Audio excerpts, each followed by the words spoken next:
Bienvenue à bord du Némésis. Oubliez tout de suite le voyage de plaisance. Ici, c'est une lutte pour la survie pure et simple. Aujourd'hui, on va décortiquer ensemble les bases pour, peut-être s'en sortir vivant. Alors, accrochez-vous. Alors ça, c'est la phrase à retenir. Chaque pas, chaque tir, chaque porte qui grince, tout résonne dans ces couloirs de métal. Et le problème, c'est que quelque chose écoute. Le bruit, ce n'est pas juste du son, c'est une piste que vous laissez derrière vous. Et les intrus adorent suivre les pistes. C'est la question qui va vous hanter tout au long de la partie. Parce que oui, tout essaie de nous tuer ici. Le vaisseau qui tombe en ruine, les créatures et parfois même les autres membres de l'équipage. Pour survivre, il faut déjà comprendre les règles de base de cet enfer. Et la première, c'est de savoir quoi faire quand c'est à son tour de jouer. En fait, tout se résume à ça. À chaque tour, on n'a que 2 petites actions pour repousser la mort. 2 choix. C'est peu. C'est minuscule. Mais ces 2 choix peuvent absolument tout changer. Et ce qui est vraiment malin dans ce jeu, c'est la gestion des cartes. Les cartes en main, ce ne sont pas juste des options, des compétences, non. C'est l'énergie, la concentration, l'endurance. En défausser une pour faire une action, c'est comme dépenser un souffle précieux.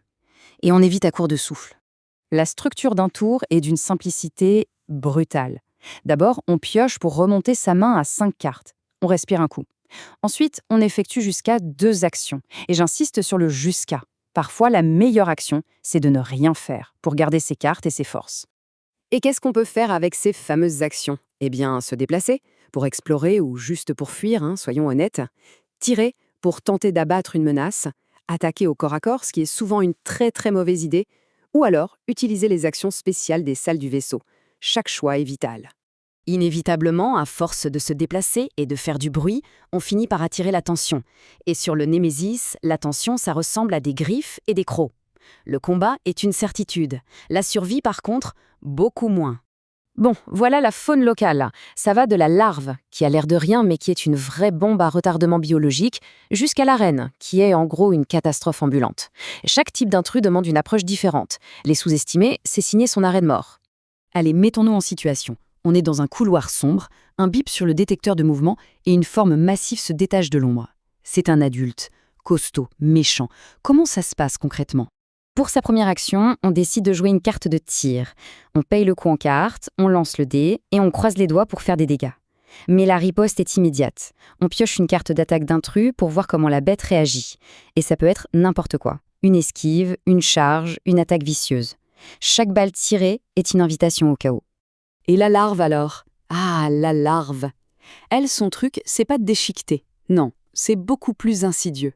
Elle ne déclenche pas de carte d'attaque. À la place, elle s'accroche au personnage, qui doit immédiatement piocher une carte contamination. C'est une menace silencieuse qui grandit à l'intérieur de vous. Survivre à une rencontre, c'est une chose. Mais s'en sortir indemne, ça, c'est une autre histoire. Sur le Némésis, les blessures ne sont pas de simples points de vie en moins. C'est une dégradation lente, une agonie qui handicape chaque décision. Il faut bien distinguer les 2 types de souffrances. D'abord, les blessures légères. Elles s'accumulent.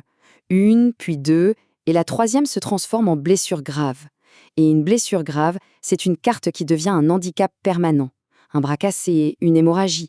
Ça va limiter les actions pour tout le reste de la partie. Le chiffre à retenir, c'est 3. Avec 3 blessures graves, le corps est au bout du rouleau. La prochaine blessure, même la plus petite, est fatale. Le personnage meurt. Point final. Et puis, il y a la contamination. C'est une carte qui vient pourrir le deck. En apparence, elle ne fait rien. Mais si on la scanne dans une salle médicale, on peut y lire le mot « infecté ». Ça veut dire qu'une larve grandit à l'intérieur. Et si une 2e larve s'accroche, c'est fini. Game over d'une manière assez visuelle. Face à tout ça, on se dit qu'il n'y a qu'une seule chose à faire, fuir. C'est vrai. Mais comment on fuit d'un cercueil de métal perdu au milieu de l'espace ? Eh bien, il n'y a que 2 issues possibles. C'est le grand dilemme de la fin de partie. Est-ce qu'on tente le tout pour le tout avec une capsule de sauvetage, au risque d'être bloqué, ou est-ce qu'on se met en sommeil cryogénique en espérant que le vaisseau tienne le coup jusqu'à destination ? Le choix est cornélien. Chaque option a ses contraintes. Les capsules, c'est la sortie rapide, le rêve. Sauf qu'on ne peut pas y entrer si un seul intrus se trouve dans la même section du vaisseau. La porte reste scellée. L'hibernation, c'est plus sûr vis-à-vis des monstres. Mais on s'endort sans savoir si le vaisseau va exploser ou non. Si le Némésis saute, tous ceux qui sont en hibernation partent avec. Et là, attention, c'est le point le plus important. Celui que les débutants oublient tout le temps. S'échapper, ça ne suffit pas pour gagner. Chaque membre de l'équipage a un objectif secret. Et ces objectifs peuvent être très personnels, et parfois très sombres. La survie est obligatoire, mais sans accomplir son objectif, elle est complètement inutile. Allez, pour conclure, quelques conseils pour éviter les morts les plus bêtes et les plus frustrantes, parce que le Némésis est absolument impitoyable avec les débutants imprudents. La liste des erreurs classiques est simple. Faire trop de bruit dans les couloirs, c'est comme sonner la cloche du dîner pour les intrus. Partir explorer tout seul, c'est s'offrir en sacrifice. Penser qu'une larve n'est qu'une larve, c'est ignorer la menace de l'infection. Et enfin, se concentrer uniquement sur sa survie en oubliant son objectif, c'est la garantie de perdre, même si on atteint une capsule de sauvetage. Au final, tout revient à cette simple vérité. Les objectifs personnels créent la méfiance, la paranoïa.